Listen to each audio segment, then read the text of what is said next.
Hey guys, I hope you enjoyed the video. So, difficult season, as you could tell, with Super Poly being searchable in the Dragonic hero deck. But we got there. You'll see two different builds. One where there's more elemental heroes, and this one where you see one less Ferris and the Malleys. Both builds are good, but this one's the one I played the most, and then the elemental hero one was when I got kind of stuck in Legend 5, and I decided to kind of make a change to the deck to see, okay, maybe we do have to up the consistency a little bit, and just kind of sacrifice that high roll value potential for the consistency, and it worked out. I mean, it sucked to lose out on some deck thinning and draw power, but it was fine. And the differences was we took out the Malleys and the Fusion Substitute for a 3 Ferris, so a 3rd Ferris, sorry, and 1 Blazeman and 1 Solid, and then essentially everything else is pretty much the same. Oh, and I took out the Drago Stapelia for I think it was a 2nd Shining or a 2nd Tornado, one of those. But you can put Nova in or a Skurridao, whichever. Probably Nova now because of Salamangreat. You're probably going to want to target for that. Everything else I think is mandatory, especially the 2 Under Driver. So I'll get into the specifics of why I went with this deck and whatnot. So obviously your consistency cards, your draw power, Crosskeeper, also an extender. If you can resolve Liquid and Crosskeeper in the same turn, you're on good track because you'll draw the text you need to play through Disruption, or survive being beaten to death by Armed Dragon and Super Poly and Neos Fusion. The Super Poly, again, it's just a really strong card. I feel like we have to run this in order to compete. It has to be something that can help us blow out people. As much as I love Mass Change, we just don't have any good masked heroes that can compete when Super Poly's around. If Super Poly wasn't around, then Mass Change would probably be on my list because I do like how it deals with back row and hand traps and OTK potential with Koga. But if things just get Super Poly, what's the point, right? Then you're just sitting on, they're essentially just vanilla monsters at that point when your opponent can just take them. So that's pretty much that. 3 E-Call, I think it's mandatory. And the reason why we had to go up to 30 cards is because if you're adding in 3 E-Calls, your engine is so big, and because of the precious cards of the dark skill that needs 9 darks, there's just no way you can fit everything in 24 cards like we were doing for the last couple seasons. You could probably get this down to 28. Maybe that's fine. And I'm going to probably try and see if I can get the deck a little bit smaller, and then maybe that just makes it more consistent and that feels better. But 30 always felt fine, and I was okay with it.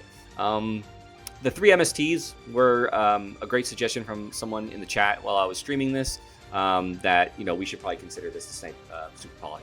And when I tested it initially, I was like, yeah, I mean, I said in my last video, might want to put MST in now because of the new skill, but it just didn't really test well. And most times they're setting 3 back rows, so you're kind of gambling, but they don't always do. So sometimes it could just be a simple, like, oh, they set 1 because they didn't draw like broken. Okay, you snipe that Super Poly, and that's a game changer. If you're not getting 2 monsters sucked up while you're trying to combo, you could just blow them out. Trinity Crush, you know, super easy. So, and then the books are just, again, generic card that can survive, you know, many different matchups, from just like people just like beating you to death directly, or, you know, dodging hand traps is really important too, because we're not on mass change. So I just think that these cards were extremely versatile in this format. So that's why I went with them at maxed out, because I want to see them in a 30 card deck. And then as far as the extra deck goes, yeah, you'll see the 2 Wonder Driver, which I usually only run 1, and the Dragostapelia.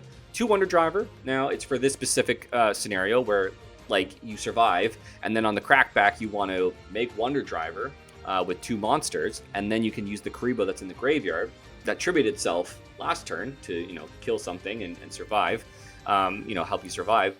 You then banish an elemental hero, it plays it under the Wonder Driver, you get back a spell. Could be Super Poly, could be Miracle Fusion, whichever, you know, depending on the scenario. But it's a nice, like, way to follow up, whereas before, there wasn't really a great follow-up with Wonder Driver, unless you already had, like, the Mali in there. And sometimes, like, leaving Mali in the deck means that you're going to draw it, and it's not ideal.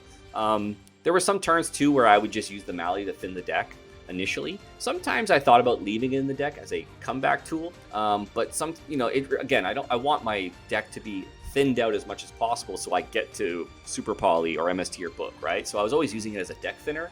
But maybe in some situations, if you see your tech cards early and you don't need to thin your deck that much anymore, you could justify just leaving it in there and hope that you just simply don't draw it off of Liquid, and maybe you get it off a Crosskeeper and you can put it back in, because Crosskeeper returns and Liquid discards 1. So, and then this Dragostapelia is not bad against Predaplant, not just because they're Predaplant monsters, but you could also use it when they Neos fusion into Rainbow Neos, and they have like another Dark Monster on the field, or you have a Dark Monster on the field. You can stop the Rainbow Neos and put up a pretty decent boss monster. So you could still keep this, but I think now that Solid's around, probably got to put one of those Novas in, even though that card sucks. You know, it's always good to be able to at least like disrupt your opponent with this card rather than just fusing your own.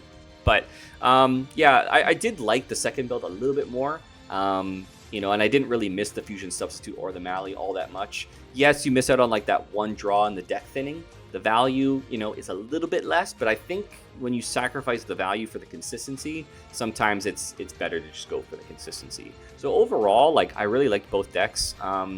And if you have any questions about the decks whatsoever, and if there's anything that I missed about the deck, feel free to, you know, leave it in the comments down below. I'll do my best to get back to each and every one of you. I always appreciate the support. You guys are awesome for always watching, you know, the runs on Twitch, and anytime you guys, you know, check out the YouTube videos, it's really dope. So I really do appreciate that. And, you know, so we're going to try the KC Cup. We'll see what we can do.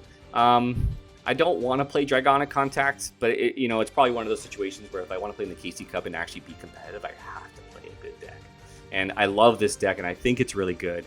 But if all my matchups are Super Poly, it's gonna be rough. And like I said, like you know, it was a tough season. We had to go through a lot of games because there was a lot of ups and downs. I'll be fully transparent. It's not like it was a smooth climb where I never ranked down. There was 1 or 2 rank downs that happened.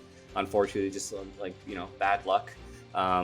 And so that's just how the deck can be sometimes. But I had a lot of fun playing it. I love playing with all these different interactions. I really hope that we get you know, some more support like Shadow Mist or Ab-Zero. I'm kind of hoping that as long as Duel Links China was able to do it, that, you know, we can do it in Duel Links Global. But, you know, you never know. Who knows? Maybe they'll wait till like another year. And if they do, that kind of sucks. But, you know, at the end of the day, it's still pretty sick to get some new cards and try out some new stuff. And I think there's some other builds that we can explore and other tech ideas we can explore because we have things like Crosskeeper and Wing Karibo now. So again, thank you so much. Leave your questions down below. I'll do my best to answer all of them. You guys are the best. I'll be back with another one. I might also try some just like deck profiles where like it's not just a KOG video, but we'll probably just do something where like, oh, here's a cool idea I have with the hero deck.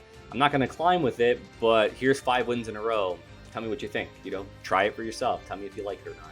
Might try some of that stuff as well too, so that way it's not just KOG climbs. And we'll go from there. Okay. Hope you enjoyed everything. We'll see you guys soon. Peace.